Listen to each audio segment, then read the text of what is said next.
Bonjour à vous les otaku et bienvenue sur ma chaîne. Aujourd'hui, on va plonger dans les profondeurs de nos émotions parce qu'on va parler de la mort. Oui, la mort, mais pas n'importe laquelle. On va explorer les 5 morts les plus remarquables, incroyables et tristes des mangas. Accrochez-vous car ça va être une montagne russe émotionnelle. Mais promis, on en sortira plus fort. Je vous invite à vous abonner sur notre chaîne Shadowlight. Commençons fort avec une mort qui a laissé un vide immense dans le cœur des millions de fans. Celle de Jiraiya, le grand crapaud ermite de Naruto. Vous vous en souvenez de cette scène déchirante. Ce qui rend cette scène si poignante, c'est tout ce qu'elle représente pour Naruto et pour nous. Le déroulement est juste magistral. Jiraiya, malgré ses blessures mortelles, ne lâche rien. Il continue de se battre, d'essayer de percer le mystère de Pain et ses dernières pensées sont pour son élève. Ses derniers mots, ce n'est pas si mal de mourir en héros. Et cette image de lui s'enfonçant dans l'eau, un sourire aux lèvres, c'était une véritable claque émotionnelle. Mais au-delà de la tristesse, qu'est-ce qu'on retient de Jiraiya? Sa détermination inébranlable, sa loyauté sans faille et son existence ultime pour le bien-être de Konoha et de la prochaine génération. Ça nous rappelle que même face à la mort, on peut choisir de vivre selon nos principes et de laisser un héritage durable. Ça nous pousse à nous demander qu'est-ce qu'on laisserait derrière nous si notre heure arriverait. Pas mal comme une réflexion pour un type qui parlait aux grenouilles. Numéro 2, la mort inattendue qui a démoli nos cœurs et nos espoirs, Neji Hyuga. Numéro 2 sur notre liste de cœurs brisés, Neji Hyuga de Naruto Shippuden. Celle-là, on l'a pas vu venir. C'était un peu comme se prendre un coup de poing dans le ventre en plein milieu d'une guerre. Le déroulement est juste brutal et rapide. Neji se jette devant Naruto et Hinata pour les protéger d'une attaque de l'arbre divin. Ses dernières paroles sont sur le destin et la façon à laquelle il voyait le monde, sur le fait qu'il est libre et qu'il a choisi son propre chemin, en résonnant tellement fort. C'était un ravivement total par rapport à son début de personnage obsédé par le destin et le voir mourir dans les bras de Naruto après tout ce qu'il avait traversé. Mon Dieu, la tristesse était palpable. Ce que cette mort nous enseigne, c'est la fragilité de l'existence et la puissance du libre arbitre.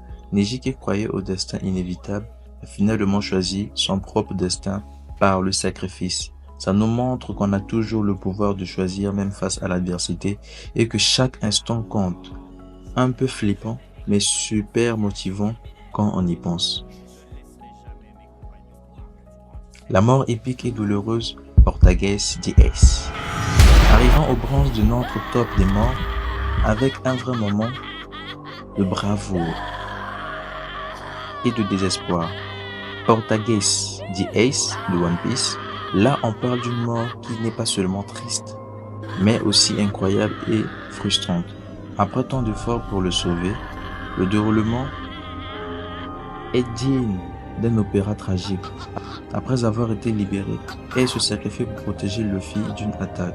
Il brûle de l'intérieur ses dernières paroles remerciant ses amis et sa famille de l'avoir aimé, alors qu'il se doutait de son propre destin et de son existence. Si déchirant, l'image de Luffy criant sa douleur, la chute de Barbe Blanche, c'était le genre de scène où on avait envie de hurler avec Luffy et de jeter notre télécommande. Cette mort est un hymne à la fraternité, au sacrifice et à l'amour inconditionnel. Elle nous enseigne l'importance de chérir nos liens familiaux et amicaux. Et même si ça fait mal, ça nous donne une leçon de vie sur la vie et sur la valeur et le prix de la liberté. Une vraie masterclass en drame, en lien humain. En quatrième point, la mort absurde et tragique qui a brisé nos cœurs. Sasha Browns, de l'attaque du Titan. On continue avec une mort qui nous a serré le cœur et qui, soyons honnêtes, nous a laissé complètement absourdis. La mort de Sasha Browns dans l'attaque du Titan. Celle-là, c'était un peu comme se prendre une flèche perdue en plein repas de fête. Absurde, injuste, incroyable et triste. Le déroulement de cette mort est d'une brutalité déconcertante. Sasha est abattu par une balle perdue. Ses dernières paroles, viande, c'était une dinguerie, sont à la fois comiques et tragiques. Un rappel de son amour pour la nourriture et son innocence. L'impact sur les autres personnages, en particulier Eren et Mikasa et Konin, est immense. C'est un moment de deuil et de colère qui changent leur perception de la guerre. Ce que cette mort nous enseigne, c'est l'absurdité de la guerre et la fragilité de la vie. Sacha, avec son humour et sa joie de vivre, était un rayon de soleil dans un monde sombre.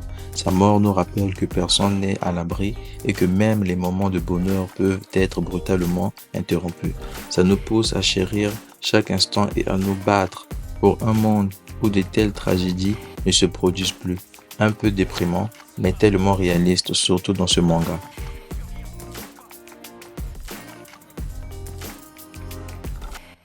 Et enfin le numéro 1 de notre top.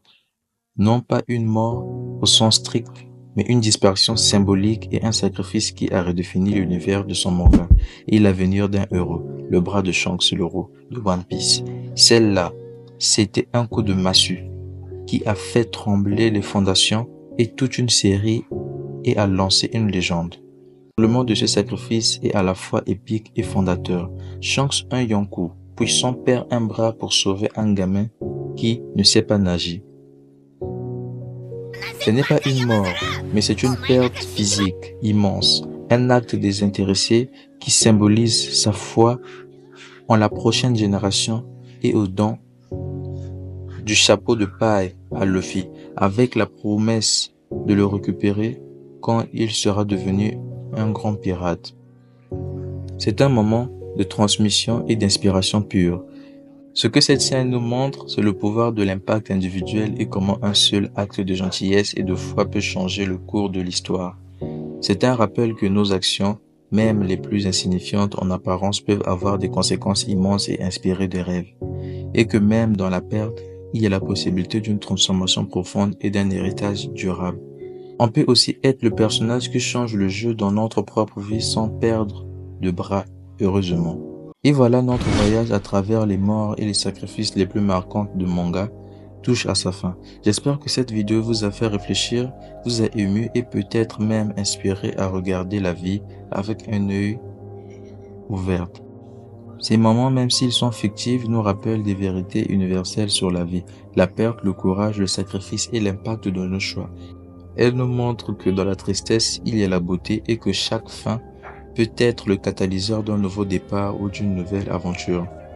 Dites-moi en commentaire quelle est la mort ou le sacrifice de manga qui vous a plus marqué et pourquoi. J'adore lire vos histoires.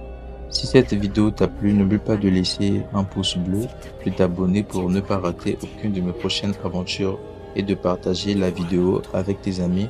On se retrouve très vite pour une nouvelle vidéo.